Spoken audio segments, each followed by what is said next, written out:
Bon matin, Église de Vaudreuil. Aujourd'hui, on est le 2 janvier 2022. Donc, on vous souhaite une bonne année. Le leadership de l'Église de Vaudreuil vous dit bienvenue en ce service virtuel. Vous savez, pour les circonstances extraordinaires que nous vivons, on les a vécues l'année passée et elles se poursuivent. Mais ce matin, c'est encore une occasion de se rappeler de l'essentiel, se rappeler la personne et l'œuvre de Jésus-Christ qui vient changer, qui vient bouleverser et qui vient faire toute la différence dans nos vies.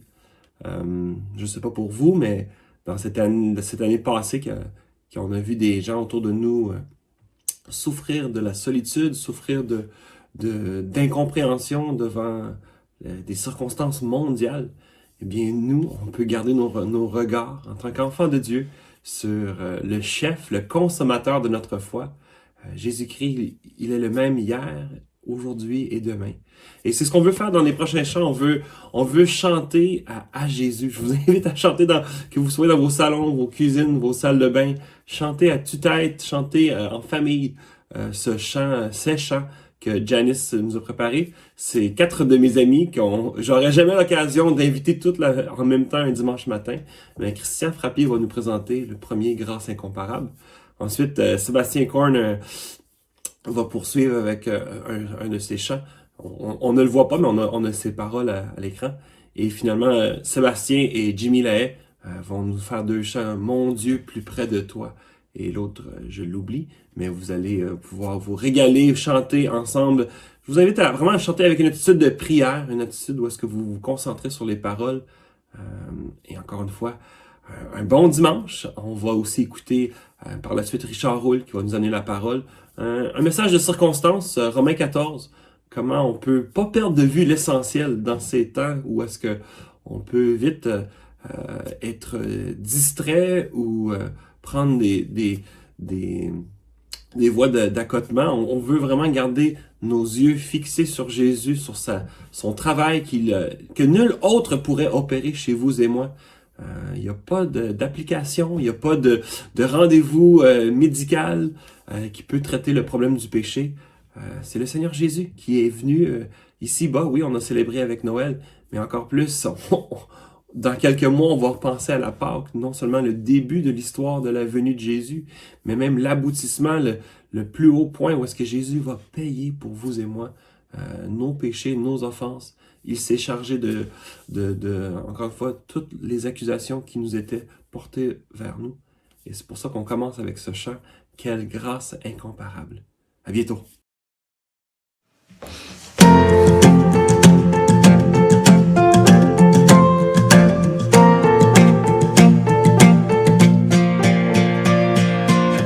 Qui brise le pouvoir du mal de la mort, qui aime d'un amour si puissant, si fort, c'est le roi de gloire, il est le roi des rois.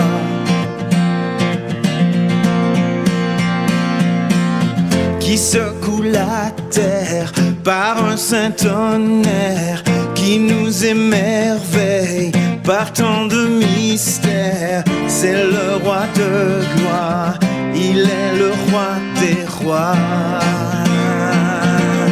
Quelle grâce incomparable, quel amour infini, que tu as pris ma croix, que tu sois mort pour moi. Tu as payé le prix pour qu'enfin je sois libre. Oh Jésus, je te chante pour ce que tu as fait.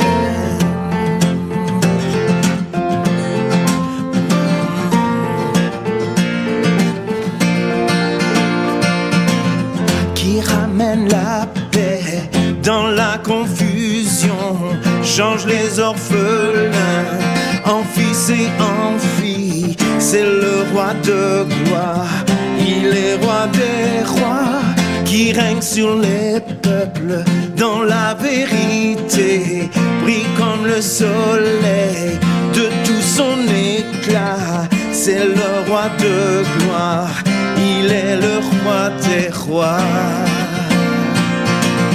Quelle grâce incomparable, quel amour infini, que tu as pris ma croix,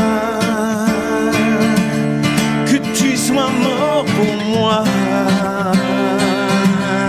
Tu as payé le prix pour qu'enfin je sois libre. Oh, Jésus, je te chante pour ce que tu as fait. Digne est l'agneau immolé, digne est le roi vainqueur sur la mort. Digne est l'agneau immolé, digne est le roi vainqueur sur la mort. Digne est l'agneau immolé, digne est le roi vainqueur sur la mort. Digne est l'agneau immolé, digne, digne, digne. Quelle grâce incomparable, quel amour infini, que tu as pris ma croix, que tu sois mort pour moi. Tu as payé le prix pour qu'enfin je sois libre. Oh Jésus, je te chante pour ce que tu as fait.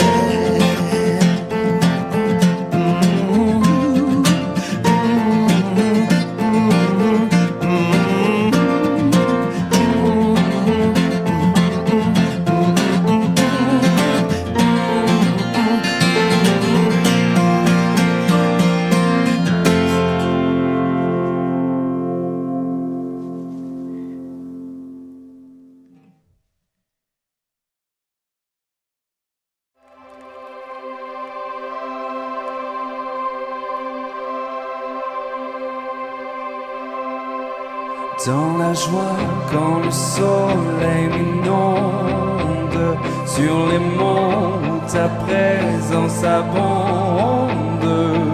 Oh. Jésus, je te suivrai dans la peine quand mon âme sombre, dans la vallée du deuil et de l'ombre.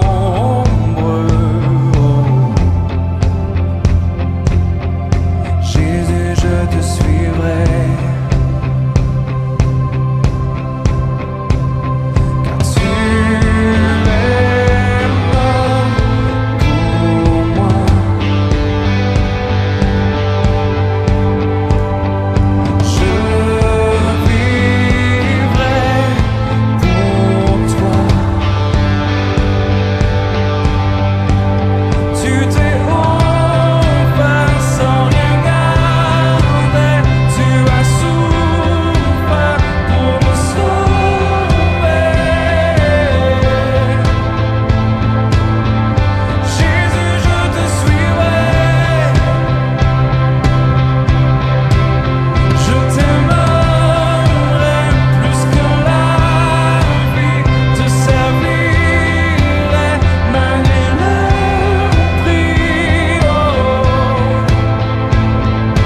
Je vivrai pour toi.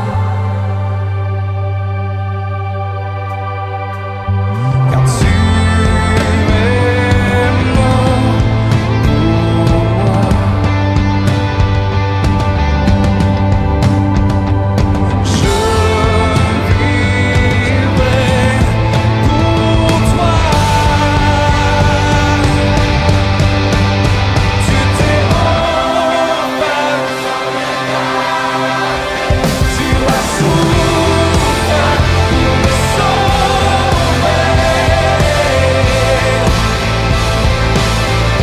Jésus, je te suivrai. Je t'aimerai jusqu'à la vie, te servirai malgré le prix. Jésus, je te suivrai.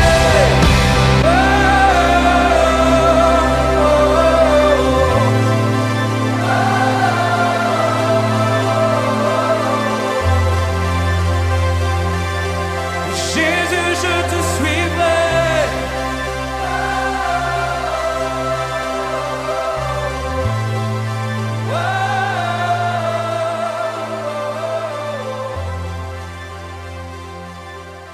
Jésus, je te suivrai.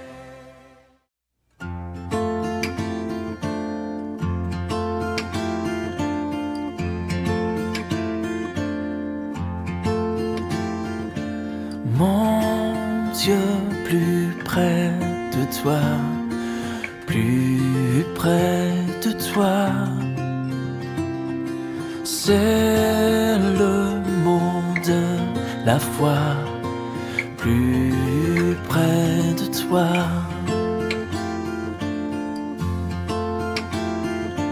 Plus près de toi, toujours plus près de toi. Donne-moi ton secours, soutiens ma foi. Même alors que l'épreuve débordant comme un fleuve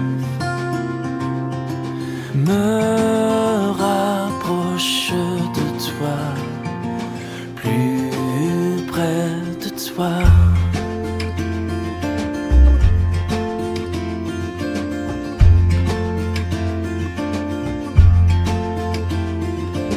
Plus près de toi, Seigneur, plus près de toi. Tiens-moi dans ma douleur, tout près de toi. Alors que la souffrance fait son œuvre en silence, toujours plus près de toi, Seigneur, tiens-moi.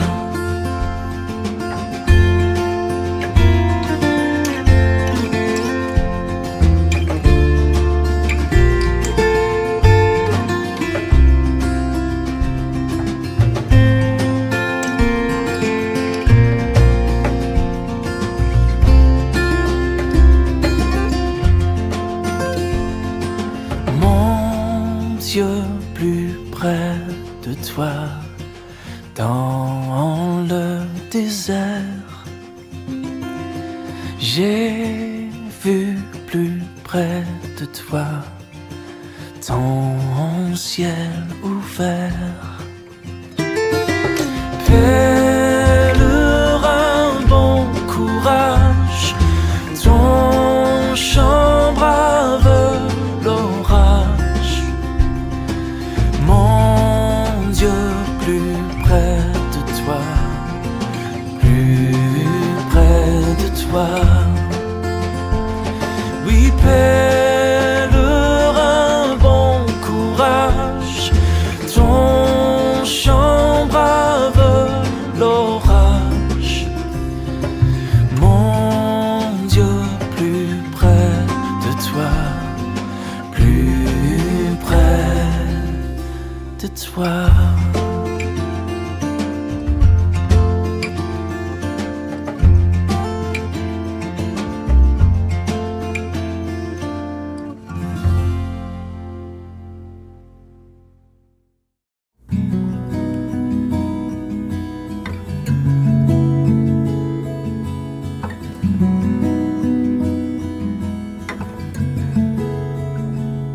Chaque instant, de chaque jour qui passe, en Jésus, je puis me confier.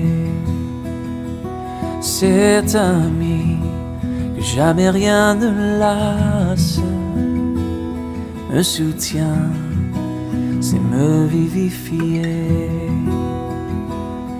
Aide-moi à m'avoir confiance quand toi seul, mon maître, mon Seigneur, tu connais toutes mes défaillances. Mon salut est seul en ta faveur. Et son cœur, si patient, si tendre, c'est pourvoir aux besoins de ma foi. À lui seul, j'ai appris à m'attendre, et je sais qu'il s'occupe de moi.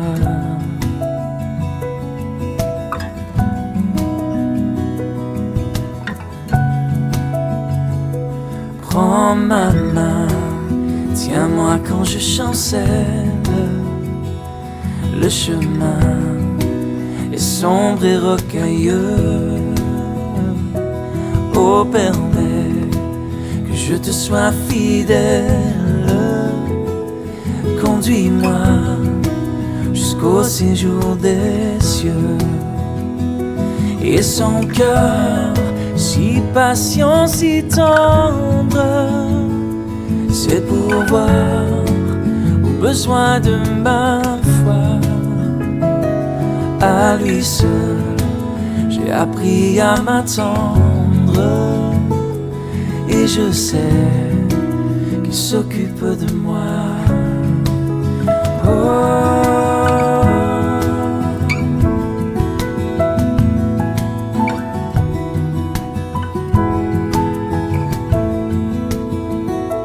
Et son cœur, si patient, si tendre, c'est pourvoir aux besoins de ma foi. À lui seul, j'ai appris à m'attendre, et je sais qu'il s'occupe de moi. Oui, je sais qu'il s'occupe de moi.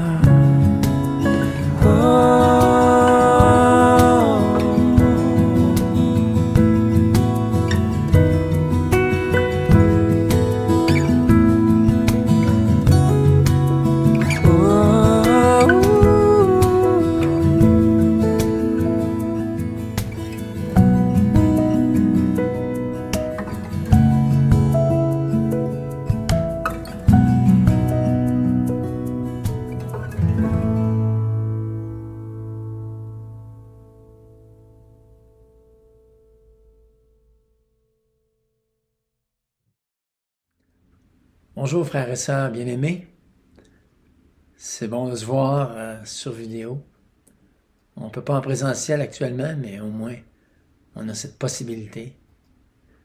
Et j'aimerais vraiment vous souhaiter une année 2022 bénie de la part du Seigneur, malgré la situation qui nous environne, la COVID.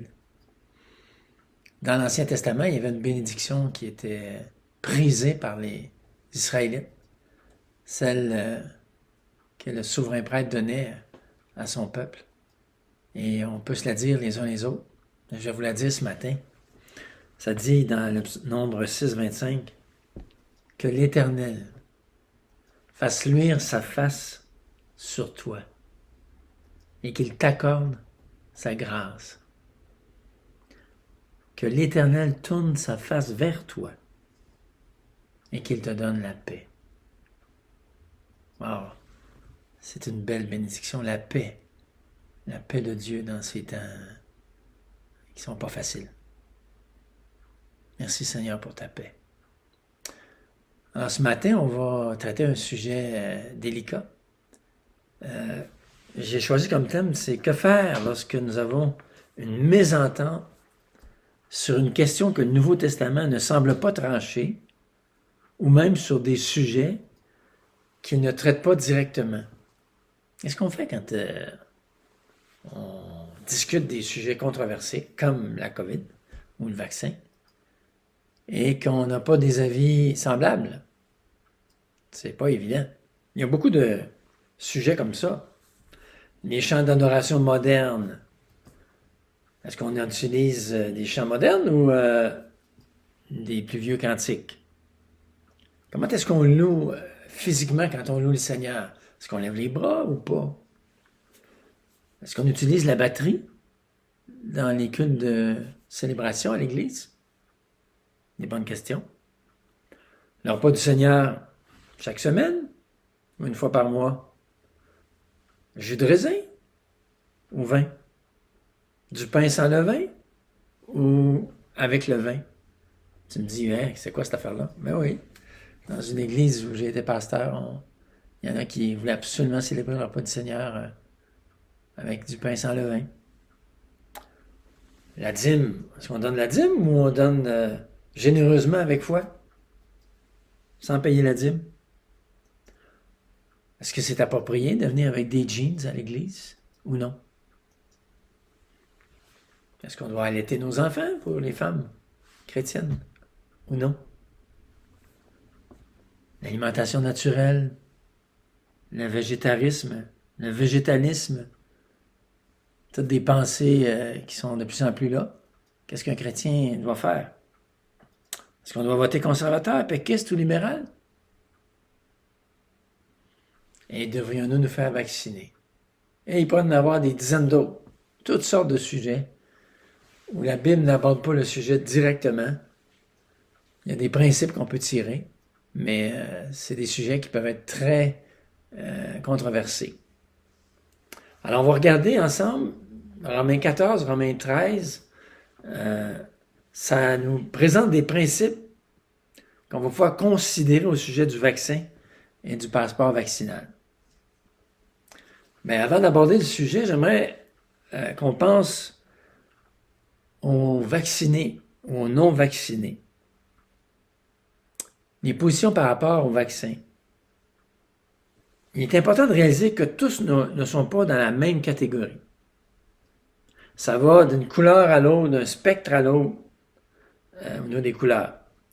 Je présente ici les différents genres de personnes que j'ai pu rencontrer. Je ne suis pas un expert. J'écoute les nouvelles. Je suis assez régulier sur Facebook, Twitter, Messenger, en plus de tous les courriels, ils sont très nombreux, que je reçois et que j'essaie de lire fidèlement. Concernant la vaccination, ça va des anti-vaccins convaincus aux pro-vaccins convaincus aussi. Les deux extrêmes, si je pourrais dire. J'essaie de présenter ce que j'ai compris de leur conviction.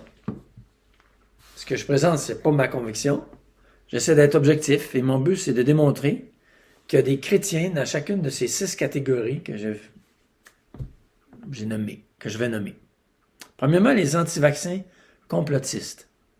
Ils sont convaincus qu'il y a un complot et que la vaccination actuelle, c'est le début de la fin. Dans le sens que ça ouvre la porte à. Ça va être le commencement de ce qui sera, selon la Bible, le règne de l'Antichrist.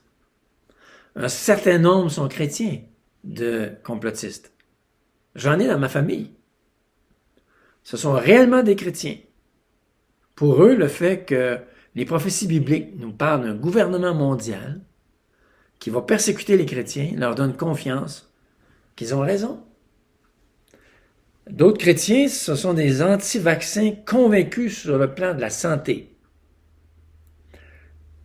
Ils sont convaincus que la science fait fausse route. Ils croient que plusieurs maladies dues au vaccin sont non répertoriées et même, disent-ils, probablement cachées au public. J'en ai rencontré quelques-uns. Ils sont en général peu enclins à la médecine traditionnelle. Tu as aussi les chrétiens qui sont anti-vaccins incertains. Ils sont prudents. Ils ne sont ils ne se sont pas fait vacciner, questionnant la vitesse à laquelle ils ont été développés. Ils attendent d'autres vaccins en qui ils auront plus confiance, même si les scientifiques affirment que les vaccins contre la COVID ont été faits avec les mêmes protocoles que les autres vaccins. Ça, c'est le côté anti-vaccin. Il y a aussi ceux qui sont pro-vaccin. Je les ai divisés en trois aussi. Les pro-vaccins légers. Ils sont en faveur de la vaccination, mais ils ont eu des questions. Puis ils ont considéré que les risques du vaccin étaient moindres que ceux encourus par la COVID-19. Il y a aussi les pro-vaccins fragiles. Ça, c'est des personnes plus âgées ou ceux dont leur état de santé est fragile, même s'ils ne sont pas âgés. Et donc, ces gens-là sont fragiles, donc ils disent « je ne prendrai pas de risque, là, vraiment, c'est dangereux pour moi, enfin, je vais me faire vacciner ». Puis, il y a les pro-vaccins convaincus. Ils considèrent que la science a déjà éliminé plusieurs maladies virales et que la démonstration scientifique de l'efficacité du vaccin contre la COVID est faite. Ce sont particulièrement ceux qui travaillent dans le domaine médical. La situation présente le démontre, disent-ils. En effet, ce sont majoritairement des non-vaccinés qui contractent la maladie à un niveau plus grave. J'ai rencontré au moins un chrétien évangélique pour chacune des catégories que je viens de mentionner. Il y en a quelques catégories où j'ai discuté avec plusieurs chrétiens. Alors, c'est quoi les principes bibliques à considérer face à la situation actuelle? Bien, on va regarder premièrement le principe des convictions personnelles. Qu'est-ce qu'on fait quand deux personnes chrétiennes consacrées au Seigneur ont des convictions personnelles différentes? Que faire quand il y a une grande variété d'opinions et des échanges qui peuvent devenir très intenses? Si vous en avez eu des échanges à ce sujet-là, vous savez de quoi je parle probablement. Ça peut être très intense. Lisons Romains, chapitre 14, si vous voulez tourner dans Romains, chapitre 14. On va lire tout le chapitre entier, ça vaut la peine, afin qu'on puisse comprendre le contexte. Alors, Romains 14, verset 1. Faites accueil à celui qui est faible dans la foi, et ne discutez pas sur les opinions. Tel croit pouvoir manger de tout, tel autre qui est faible ne mange que des légumes. Que celui qui mange ne méprise pas celui qui ne mange pas, et que celui qui ne mange pas ne juge pas celui qui mange, car Dieu l'a accueilli. Qui es-tu, toi qui juges un serviteur d'autrui? S'il se tient debout ou s'il tombe, cela regarde son maître, mais il se tiendra debout, car le Seigneur a le pouvoir de l'affermir. Tel fait une distinction entre les jours. Tel autre les estime tous égaux. Que chacun ait en son esprit une pleine conviction. Celui qui distingue entre les jours agit ainsi pour le Seigneur. Celui qui mange, c'est pour le Seigneur qu'il mange, car il rend grâce à Dieu. Celui qui ne mange pas, c'est pour le Seigneur qu'il ne mange pas, et il rend grâce à Dieu. En effet, nul de nous ne vit pour lui-même, et nul ne meurt pour lui-même. Car si nous vivons pour le Seigneur. Et si nous mourrons pour le Seigneur. Soit donc que nous vivions, soit que nous mourions, nous sommes au Seigneur. Car Christ est mort, il a vécu, afin de dominer sur les morts et sur les vivants. Mais toi, pourquoi juges-tu ton frère? Ou toi, pourquoi méprises-tu ton frère? Puisque nous comparaîtrons tous devant le tribunal de Dieu. Car il est écrit, « Je suis vivant, dit le Seigneur. Tout genou fléchira devant moi, toute langue donnera gloire à Dieu. » Ainsi, chacun de nous rendra compte à Dieu pour lui-même. Ne nous jugeons non plus les uns les autres, mais pensez plutôt à ne rien faire qui soit pour votre frère une pierre d'achoppement ou une occasion de chute. Je suis persuadé par le Seigneur Jésus que rien n'est impur en soi, et qu'une chose n'est impure que pour celui qui la croit impure. Mais si pour un aliment, ton frère est attristé, tu ne marches pas selon l'amour. Ne cause pas par ton aliment la perte de celui pour lequel Christ est mort. Que votre privilège ne soit pas un sujet de calomnie. Car le royaume de Dieu, ce n'est pas le manger et boire, mais la justice, la paix, la joie par le Saint-Esprit. Celui qui sert Christ de cette manière est agréable à Dieu et approuvé des hommes. Ainsi donc, recherchons ce qui contribue à la paix et à l'édification mutuelle. Pour un aliment, ne détruis pas l'œuvre de Dieu. À la vérité, toutes choses sont pures. Mais il est mal pour l'homme, quand il mange, de devenir une pierre d'achoppement. Il est bien de ne pas manger de viande, de ne pas boire de vin, et de s'abstenir de ce qui peut être pour ton frère une occasion de chute, de scandale ou de faiblesse. Cette fois que tu as, garde-la pour toi-même devant Dieu. Heureux celui qui ne se condamne pas lui-même dans ce qu'il approuve. Mais celui qui a des doutes au sujet de ce qu'il mange est condamné parce qu'il n'agit pas par conviction. Tout ce qui n'est pas le produit d'une conviction est péché. Nous qui sommes forts, nous devons supporter les faiblesses de ceux qui ne le sont pas et ne pas nous complaire à nous-mêmes. Que chacun de nous complaise au prochain pour ce qui est bien en vue de l'édification. Car Christ ne s'est pas complu en lui-même, mais selon qu'il est écrit, « Les outrages de ceux qui t'insultent sont tombés sur moi. »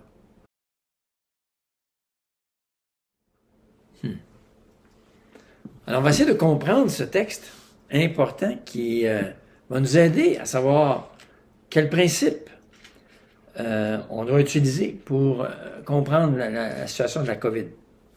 Le premier point, c'est le principe des convictions personnelles.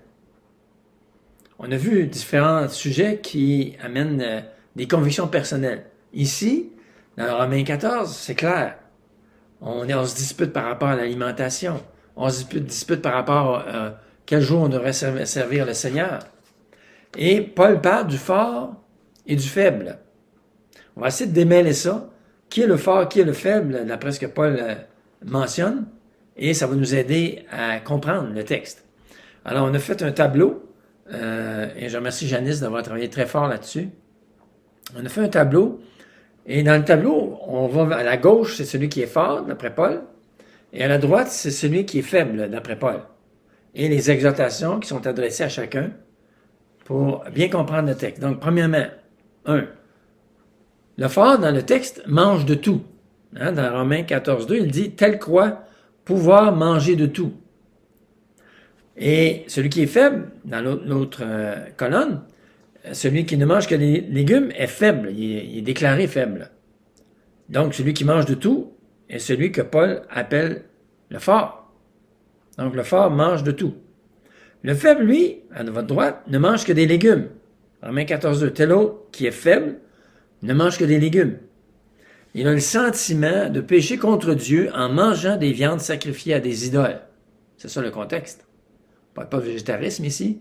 On parle d'offrir des victimes, de manger des victimes qui avaient été offertes à des idoles. Deuxièmement, le fort, à cause de sa connaissance biblique, lui, il a une conscience libre. Dans 1 Corinthiens 8, 4 à 6, c'est un passage parallèle qui traite le même sujet. Donc, pour ce qui est de manger des viandes immolées aux idoles, nous savons qu'une idole n'est rien dans le monde et qu'il n'est de Dieu que le Dieu unique. Il y a un seul Dieu, Paul dit. Car bien qu'il y ait, soit au ciel, soit sur la terre, de prétendus dieux, et de fait, il y a une quantité de dieux et une quantité de seigneurs.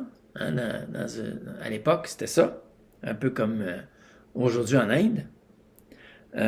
Pour nous, en tout cas, en parlant des chrétiens, il n'y a qu'un seul Dieu, le Père, de qui tout vient, et pour qui nous sommes, et un seul Seigneur, Jésus-Christ, par qui tout existe et par qui nous sommes. Donc, Dieu a sa connaissance. Celui qui est fort a une conscience libre. Lui a compris que ces viandes sacrifiées à des idoles, c'était pas des viandes sacrifiées à des dieux, puisque ces dieux-là n'existent pas. Il peut manger ces viandes, il se sent libre, il ne se sent pas du tout coupable. Tandis que le faible, lui, à droite, à cause de sa méconnaissance, lui, il est lié par sa conscience. Dans 1 Corinthiens 8,7, il est dit, « Mais cette connaissance n'est pas chez tous. » Donc, chez le faible, elle n'est pas là. Quelques-uns, d'après la manière dont ils envisagent encore l'idole, mangent ces viandes comme étant sacrifiées aux idoles, et leur conscience, qui est faible, en est souillée. Il y a encore chez lui la notion qu'il y a différents dieux. Il vit dans un monde polythéiste. Et il ne voudrait pas manger de la viande offerte à cette divinité qui est encore réelle selon lui. Il est faible. Il comprend mal les choses. Maintenant, numéro 3 du côté du fort, lui, il ne distingue pas entre les jours. Hein? Tel estime les jours tous égaux. Romains 14,5. Il sait que dans la Nouvelle Alliance, le sabbat n'est plus commandé. Le faible, numéro 3, observe certains jours, tel fait une distinction entre les jours. Il semble bien dans le contexte que le faible fut influencé par son origine juive. Il observait le sabbat. Il l'avait observé toute sa vie. Et il continue à observer le sabbat, même s'il est devenu chrétien. Il n'a pas saisi encore sa pleine liberté dans le Seigneur. Et donc, pour ceux qui ne distinguent pas entre les jours, je vous encourage à lire un article d'un historien Gonzalez qui s'appelle, il est sud-américain, et il raconte l'histoire du dimanche à travers l'histoire de l'Église. Très intéressant. L'autre côté, point 4, pour le fort, à cause de sa connaissance, il peut devenir orgueilleux et mépriser son frère. Que celui qui mange, hein, qui se sent libre de manger, ne méprise pas celui qui ne mange pas. Il méprise parce qu'il dit, voyons, allume, quand est-ce que tu vas comprendre toute la pleine liberté que tu as en Jésus-Christ? Pourquoi rester dans l'Ancienne Alliance? Réveille! Hein, il méprise. Il y a de l'orgueil, là. Et tandis que le faible, lui, de son côté, si le fort méprise, le faible, il va juger. Le fort comme quelqu'un de très charnel, Romains 14,3, que celui qui ne mange pas, donc il s'abstient des viandes sacrifiées aux idoles, ne juge pas celui qui mange, car Dieu l'a accueilli. Et lui, sa réflexion, c'est, il dit, est-ce qu'il est chrétien, le fort? Est-ce qu'il n'y a pas lu que Dieu dit de manger, est-ce que Dieu dit sur manger le porc et le sabbat? Je me demande s'il est chrétien. Il est charnel, en tout cas. Et vous? Il juge. Le fort a tendance à mépriser, le faible a tendance à juger. Et finalement, 5, le fort peut s'endurcir et poser même des gestes qui vont scandaliser le frère faible. Il va manger devant lui, je dis bien devant lui parce qu'il va le faire à la maison, manger devant lui des viandes sacrifiées aux idoles. Il le provoque. Romains 14,5. Mais si pour un aliment ton frère est attristé, tu ne marches plus selon l'amour, ne cause pas par ton aliment la perte de celui pour lequel Christ était mort. Tu deviens une pierre d'achoppement grave, un objet de scandale. C'est majeur, dit Paul. Maintenant, j'aimerais vous lire un commentaire que j'ai lu. Il est tellement bon que je vais vous le lire. Ça vaut vraiment la peine. Il explique bien tout le contexte du passage de Romains 14. Voici ce qu'il dit. Vous l'avez dans l'écran. Nous devrions donc supposer une situation dans laquelle les chrétiens juifs sont fiers de leur piété stricte et ils condamnent ceux qui n'adoptent pas la même norme, tandis que de nombreux chrétiens païens ne trouvent aucune valeur dans de telles pratiques. Ils affichent leur liberté sur de telles questions et ils méprisent et regardent de haut ceux qu'ils considèrent comme stupidement faibles concernant le fait d'affirmer leur liberté en Christ. Ça, s'ils sont faibles, voyons. Hein? Le point de vue de Paul sur ces questions est clair, très intéressant ici. Il se classe lui-même parmi les forts et affirme qu'aucune nourriture n'est impure en soi. De manière significative, Paul n'essaie pas de convaincre les faibles qu'ils ont tort. Au contraire, il exhorte les forts à accepter leurs frères et sœurs qui sont plus faibles. Et en effet, à restreindre l'exercice de leur liberté sur ces questions litigieuses afin de favoriser l'unité et de blesser la foi des faibles. Les faibles aussi doivent cesser de condamner les forts et les accepter comme croyants. Paul sent clairement que les problèmes qui divisent les chrétiens de Rome appartiennent à la catégorie des sujets discutables, des sujets qui ne sont pas essentiels à la foi et sur lesquels des chrétiens engagés et sincères peuvent être en désaccord. Son but, c'est de favoriser l'unité en encourageant la tolérance les uns envers les autres sur de telles questions.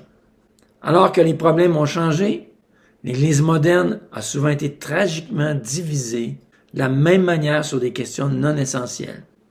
Sans faire de compromis sur les doctrines essentielles à l'Évangile, nous devons tenir compte de l'appel de Paul à accepter tous ceux que Dieu accepte. Quel beau résumé de Romains 14. Alors, qu'est-ce qu'on fait avec ça? Bien, Paul déclare, premier principe, par rapport aux convictions personnelles, accueille le faible dans la foi, malgré les convictions que tu as sur la liberté chrétienne. Il dit, Romains 14:1, faites accueil à celui qui est faible dans la foi. On a vu que c'est un juif dans le contexte. Il y a sa tradition qui a suivi depuis des années. Il s'est converti, mais il y a toute une tradition, la tradition du sabbat. Il y a certains scrupules par rapport aux viandes sacrifiées aux idoles. Il se sent lié par sa conscience. S'il mange ça, il va pécher. Il y a probablement une tendance légaliste. Et en plus, il veut convaincre les autres de ses opinions. Il n'a pas besoin, il n'a pas bien compris sa liberté en Christ. Le texte dit, ne l'accepte pas simplement, mais accueille-le. Accueillez, faites accueil. Ouvre ton cœur, comprends qu'il est faible. Et dans le texte de Romains, il parle aussi à celui qui est faible, il parle de réciprocité. Il dit, accueillez-vous donc les uns les autres. Donc, le fort accueille le faible accueille le fort. Comme Christ, le texte dit, vous a accueilli pour la gloire de Dieu. Jésus a accueilli le grec, le juif. Nous aussi, on doit s'accueillir les uns les autres de la même manière. Donc, premièrement, dans ces situations de conviction, on accueille l'autre. Très important. Il doit se sentir accueilli. Deuxièmement, on doit éviter des discours d'opinion qui mènent à des disputes. Paul dit clairement, sans vouloir discuter des opinions. Dans la seconde, je vais le relire, il dit, sans discuter sur les opinions. Dans la version Jérusalem, ça dit, à celui qui est faible dans la foi, soyez accueillant sans vouloir discuter des opinions. Littéralement, en grec, soyez accueillant, non pour des discussions de disputes. Paul met en garde que les gens accueillent avec des motifs impurs. Parce qu'en effet, tu pourrais vouloir être accueillant en vue de profiter de l'occasion pour exprimer ta grande connaissance de la liberté en Christ, puis d'essayer de le convaincre. Paul dit non. Non pour des discussions de disputes. Tu vas te disputer. Ça va mal finir. En grec, l'expression discuter, discussion d'opinion, vient de deux mots. Tous les dictionnaires grecs réputés que je suis allé voir s'entendent pour dire que le contexte de ce passage de Romains 14:1 parle de dispute. Le premier mot qui souligne le grec ici, parce que c'est important, diakrisis, qui veut souvent dire discerner. Son verbe diakrinomai aussi, qui en ce sens-là, il veut souvent dire donc discernement. Mais dans certains contextes, il signifie des jugements qui amènent à se disputer. Un discernement qui amène à des jugements. Tu discernes que l'autre est faible, puis là, ça t'amène à le juger. Un autre, le dictionnaire, nous, il traduit ici disputer avec quelqu'un sur la base de différents jugements. Un autre dictionnaire dit dans des querelles. Il traduit ici un discernement par querelle. Le même mot est utilisé pour l'ange qui disputait le corps de Moïse dans Jude 9. Disputait. Donc, créer des disputes. Ici, le sens. Le deuxième terme, qui est dialogismos, parle en général de la pensée, mais dans certains contextes, là aussi, il signifie le débat intérieur qui fait rage dans les pensées lorsqu'on se dispute. Hein? Quand tu as une discussion chaude, là, c'est le débat intérieur, puis les pensées sont là, ils viennent et c'est vif. Pour ce deuxième mot, Lou traduit d'argumenter à propos de différences d'opinion. Le même mot est utilisé dans 1 Timothée 2,8, que les hommes prient en tout lieu sans colère ni mauvaise pensée. Les pensées qui s'agitent. Dans Marc 9,34, ils gardaient le silence quand ils avaient disputé entre eux qui serait le plus grand. C'est le même mot. Là, c'est le verbe. C'est donc très clair. Paul déclare qu'on doit éviter d'argumenter sur les convictions personnelles dans les sujets litigieux, comme la vaccination. On doit préserver une unité, frères et sœurs. Qu'est-ce qui arrive si une discussion part sur le sujet des vaccins? Bien, premièrement, tu lui rappelles le principe de Romains 14. Ne discutez pas sur les opinions qui vont amener des disputes. Tu l'affirmes dans la conviction que tu as qu'il est chrétien. Tu leur l'accueil. Tu lui dis, je sais que tu aimes le Seigneur, puis tout ça. Demande-lui poliment ensuite qu'on puisse parler d'autre chose. Il va peut-être revenir à la charge. Rappelle-lui. S'il refuse, dis-lui avec fermeté que tu ne veux plus discuter sur ce sujet. Et s'il s'entête, pratique Proverbe 17-14. Commencer une querelle, c'est ouvrir une digue. Avant que la dispute s'anime, retire-toi. Tu te retires. Tu dis non, frère, je vais obéir à ce que la parole de Dieu dit. De ne pas discuter sur des sujets de controverse, de conviction personnelle. Donc, premier principe, on accueille et on ne discute pas sur les sujets litigieux provenant de convictions personnelles qu'on ne peut pas prouver par la Bible. Le deuxième principe par rapport au vaccin et au passeport vaccinal, c'est le principe de l'autorité. Romains 13, juste avant 14. Paul dit que toute personne soit soumise aux autorités supérieures, car il n'y a point d'autorité qui ne vienne de Dieu, et les autorités qui existent ont été instituées de Dieu. C'est pourquoi celui qui s'oppose à l'autorité résiste à l'ordre que Dieu a établi. La rébellion a débuté depuis avant même le jardin d'Éden. Le plus rebelle, c'est Satan. Ensuite, Adam et Ève se sont rebellés contre le commandement de Dieu. Et depuis ce temps-là, elle s'est répandue sur la terre entière. C'est clair. Mais regarde, au ciel même, le Fils, dans l'évangile de Jean, est soumis à son Père. Même dans la Trinité, il y a une relation là, d'autorité du Père sur le Fils. Les anges sont soumis aux archanges. Même dans le ciel, dans une situation de perfection, il y a l'autorité. L'autorité n'est pas venue à cause du péché. L'autorité elle est là depuis toute l'éternité. L'autorité est saine, elle est bonne, elle est faite par Dieu, elle vient, elle est même dans la nature même de Dieu. Sur la terre, Dieu a placé l'autorité dans toutes les formes de gouvernement. Le gouvernement par rapport aux citoyens, le mari et la femme, il y a une relation d'autorité, le couple et les enfants, il y a une relation d'autorité, le patron et l'employé, il y a une relation d'autorité, les anciens et les membres de l'Église, il y a une relation d'autorité. Toutes ces relations nous parlent d'autorité saine. Maintenant, une chose qu'il faut être bien clair, l'autorité ne signifie aucunement qu'on est de nature supérieure à l'autre lorsqu'on est en autorité. Ni la soumission qu'on est de nature inférieure, ça n'a aucun rapport. Jésus lui-même, Dieu fait homme, était soumis à ses parents. C'est une démonstration claire et nette. Ça n'a aucun rapport avec la supériorité de l'un sur l'autre. Et l'Écriture nous enjoint à maintes reprises, et le plus clairement possible, de se soumettre aux autorités. C'est central, mes frères et sœurs. C'est pas périphérique, là. C'est un principe biblique. Maintenant, qu'est-ce qui n'est pas de la soumission? Ben, premièrement, c'est faire ce que l'autorité nous demande quand on est d'accord avec elle.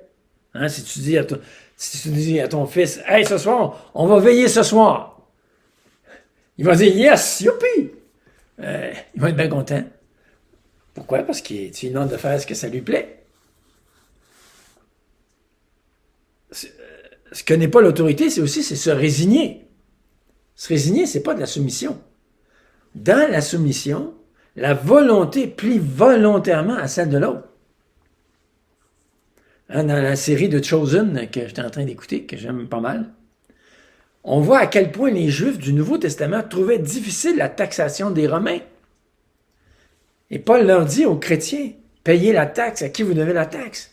C'était très difficile d'obéir à ça en Palestine. C'était des taxes extrêmement lourdes, beaucoup plus lourdes que le 15% qu'on paye au Québec. Et Paul dit même là, de payer la taxe, à qui vous devez la taxe. C'est donc sérieux. C'est donc dans un tel contexte du Nouveau Testament qu'on parle de soumission aux autorités.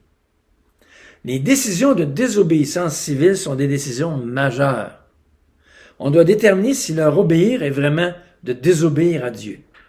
Est-ce le cas présentement? Bien, premièrement, on doit reconnaître que cette COVID-là, avec la dernière souche, est vraiment majeure. S'ils ne font rien pour enrayer ce fléau, des opérations, des services hospitaliers vont fermer et affecter la vie de beaucoup de personnes à moyen terme. Deuxièmement, on doit reconnaître que ce ne sont pas spécifiquement les chrétiens qui sont visés, ni par la COVID, ni par le passeport vaccinal, excusez. On doit reconnaître que ce ne sont pas spécifiquement les chrétiens qui sont visés par le vaccin et le passeport vaccinal, mais tout genre de rencontres sociales, sportives, artistiques. Donc, c'est la même règle pour tout le monde dans la situation. Là où le bas blesse plus pour les chrétiens, par rapport au passeport vaccinal, c'est d'interdire la venue des personnes non vaccinées à l'Église. Là, ça nous fait mal. On doit réfléchir. Une Église a décidé d'exiger le passeport. Dernièrement, on nous a mentionné ça.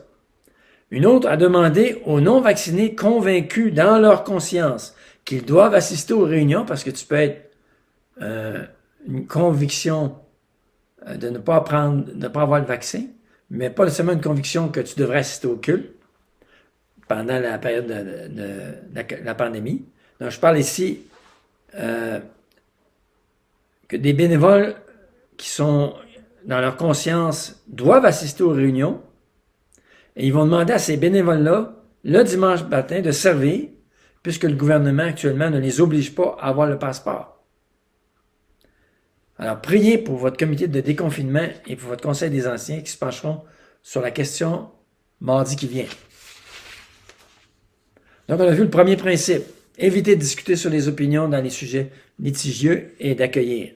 Deuxième principe, soumets-toi aux autorités de cœur et demande la sagesse s'il convient d'obéir à Dieu plutôt qu'aux hommes. Troisième principe, bien, quelques principes connexes. Premièrement, accepter la souveraineté de Dieu, c'est important. C'est Dieu qui permet cette pandémie. La Bible parle clairement de ce concept 25 fois dans l'Écriture, le trio famine, épée et peste. Vous savez, la peste, c'était une infection par une bactérie. C'est pas ça avec la COVID, mais c'est très similaire.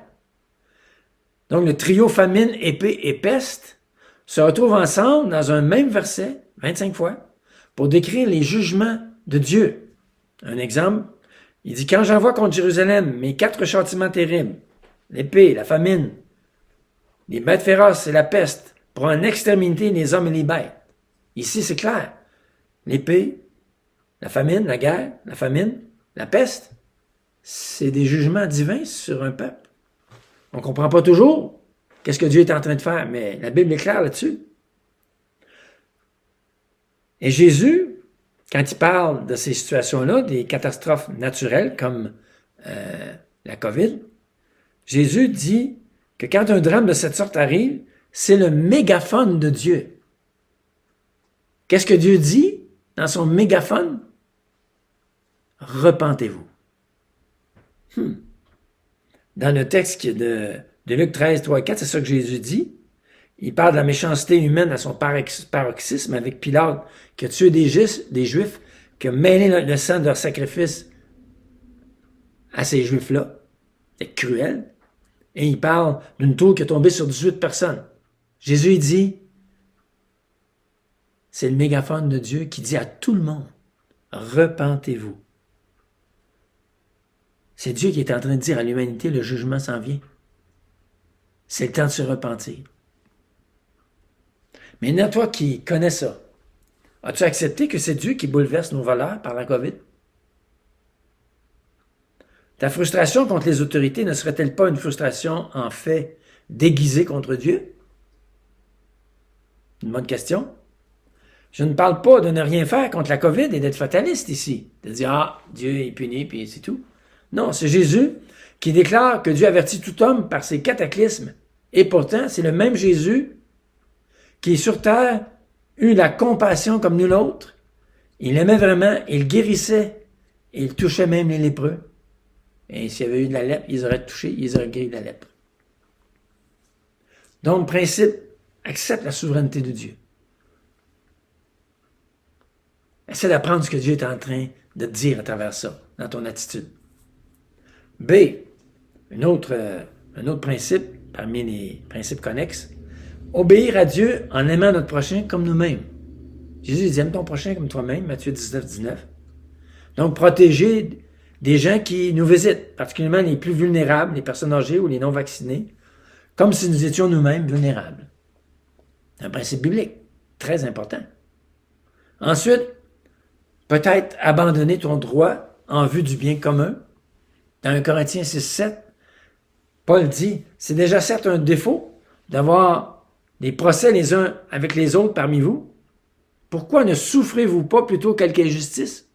Pourquoi ne vous laissez-vous pas plutôt dépouiller? Toi qui n'es pas vacciné, est-ce que tu accepterais volontairement de restreindre ton droit légitime d'assister aux réunions pour l'avantage du plus grand nombre? Premièrement, pour ta propre protection. Deuxièmement, pour aider les anciens de l'Église qui doivent gérer une situation fort délicate. Et pour l'unité de l'Église. À abandonner un droit en vue du bien commun. C'est une possibilité, c'est un principe biblique. J'ose le dire, personnellement, j'aimerais savoir qui sont les non-vaccinés de l'Église afin de nous aider à mieux gérer la délicate question du passeport vaccinal. Je crois que ça pourrait aider le comité de déconfinement en ayant des données réelles. Que Dieu vous y dirige. Si vous avez à cœur de le mentionner, vous pouvez m'envoyer à mon adresse courriel que c'est ce que vous croyez et vous n'avez pas été vacciné et ça peut nous aider à planifier certaines choses. Et finalement, il nous faut prier intensément pour les autorités. Je ne pense pas qu'il y a personne d'entre nous qui aimerait être dans les bottines de M. Legault. En tout cas, moi le premier. Ils ont vraiment besoin de nos prières. Maintenant, personnellement parlant, je vous donne mon avis personnel, je juge que les lois 70 et C4 qui furent votées au fédéral et au provincial, ces deux lois-là vont restreindre plus que le passeport vaccinal notre droit de proclamer la bonne nouvelle à bien des gens dans le besoin. C'est une attaque claire à notre liberté de parole. Le gouvernement sait qu'il nous cible. Les chrétiens évangéliques, les musulmans et d'autres comme cela. Maintenant, je crois cependant que souverainement à travers la COVID, Dieu corrige aimablement nous les pasteurs et son Église bien-aimée. Pourquoi? Nous n'avons pratiquement pas prié pour les autorités depuis 45 ans. Dans les années 50-60, lorsque la persécution sévissait contre les prisonniers, contre les pionniers prisonniers, les chrétiens de l'Amérique du Nord ont prié pour les pasteurs qui étaient en prison pour avoir proclamé l'Évangile. Et dans les années 50, 60, 70, nos frères anglophones priaient constamment pour nous qui subissions à l'époque la persécution. Après le réveil des années 70 jusqu'à 85, nous avons tenu pour acquis notre liberté, très clairement. Nous n'avons pas pratiqué ce que Dieu dit dans 1 Timothée 2.1. J'exhorte donc, il s'adresse à Timothée, qui est un évangéliste qui s'assure comment ça fonctionne dans les églises. J'exhorte donc avant toute chose à faire des prières, des supplications, des requêtes, des actions de grâce pour tous les hommes, pour les rois, pour tous ceux qui sont élevés en dignité, afin que nous menions une vie paisible et tranquille en toute piété et honnêteté. Et il dit, je vous demande de faire ça parce que Dieu veut que tous les hommes parviennent à la connaissance exacte de la vérité. Il y a une question de situation où l'Évangile va pouvoir être proclamé librement.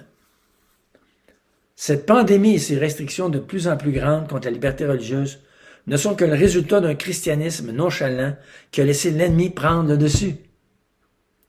Pour commencer à remédier à ce manque, on convoque pour mercredi prochain, mercredi qui vient, le 5 janvier, une journée de jeûne, pas juste de prière. Je vous demande de jeûner, de jeûne et de prière, afin que Dieu intervienne en notre faveur pour donner la liberté à son peuple d'annoncer l'Évangile et même de permettre que quiconque désire venir à l'Église puisse le faire. De 8 heures du matin à 8 heures du soir, nous aurons un lien Zoom qui nous sera envoyé. Des leaders, hommes et femmes, de l'Église animeront des temps de prière à toutes les heures.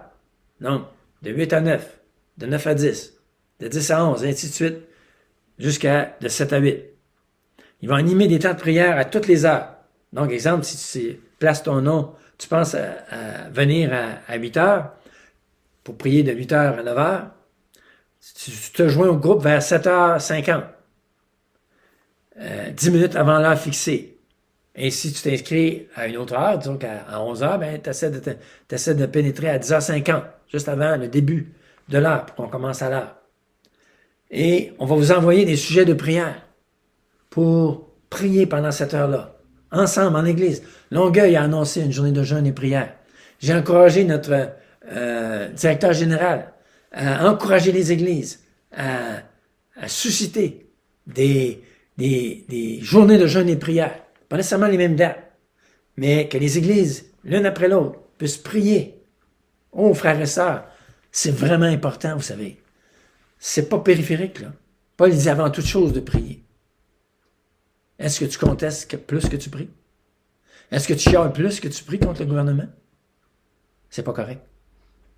C'est pas correct. Je te demande de te repentir et de vraiment changer d'attitude et de faire en sorte que Dieu va intervenir en réponse à nos prières. Si Dieu nous demande de prier pour les autorités afin qu'on mène une vie paisible, on est dans la volonté, mes frères, la volonté de Dieu. C'est une prière que Dieu va exaucer. Prions, mes frères et sœurs. Seigneur, on te prie de nous aider à vraiment s'accueillir les uns les autres, à aimer ceux qui pensent différemment de nous, Seigneur, les respecter, ne pas les juger, ne pas les mépriser.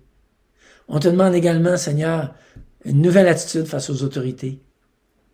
Seigneur, qu'on puisse vraiment obéir à ta parole là-dessus. Et on te demande, Seigneur, les différents principes qu'on a vus, de les mettre en pratique, et particulièrement de prier. On te prie dans le nom de Jésus. Amen. Merci les frères, que Dieu vous bénisse.